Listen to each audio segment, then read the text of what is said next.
আমি নওয়াস ইবনে সামান আল্লাহর নবীকে একদা জিজ্ঞাসা করলাম, আল্লাহর নবী, পাপ কি জিনিস, নেকি কি জিনিস একটু বলবেন? আমি জানতে চাই পাপ কাকে বলে, নেকি কাকে বলে। তখন আল্লাহ রাসূল উত্তরে বললেন, আল বিররু হুসনুল খুলুক, নেকি হচ্ছে ভালো আচরণ।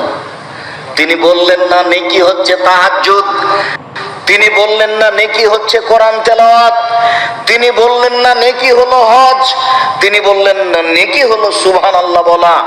তিনি জিজ্ঞাসার উত্তরে বললেন নেকি হলো ভালো আচরণ। মনে থাকবে না মনে হয় জিজ্ঞাসাটা কি ছিল? নেকি কি জিনিস? কোন সময় বউ স্ত্রীকে গালি দিবেন না, যখন তখন, এ তো গ্রামে বাড়ি, একটু 19-20 হলে স্ত্রীকে গালি দিবেন না। স্ত্রী খুব দামি সম্পদ, মহিলারা খুব দামি সম্পদ, কথায় কথায় তালাক দিয়েন না।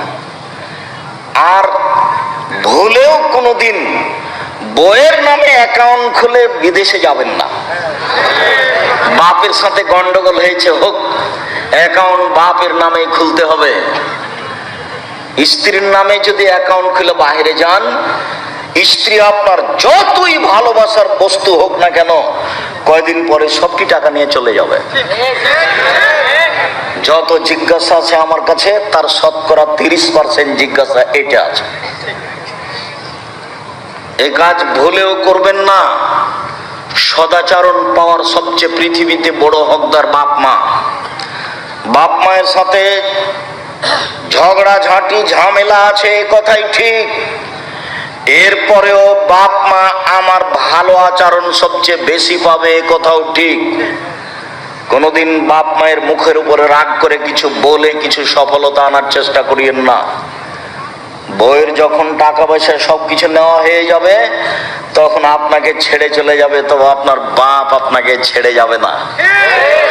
ছেড়ে যাওয়ার পথ তার কাছে নেই, ছেড়ে যাওয়ার পথ তার কাছে নেই।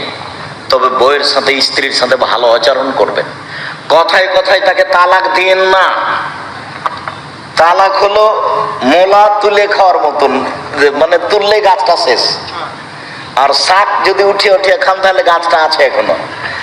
তালাক মানে দিলেই শেষ। রাগ করে যদি আরেকবার দেন তাহলে শেষ, এটা নিয়ে আর কোনো কথা নেই। কাজেই যেটাই হোক, হইচই যাই হোক, তালাক দিবেন না, সদাচরণ করেন।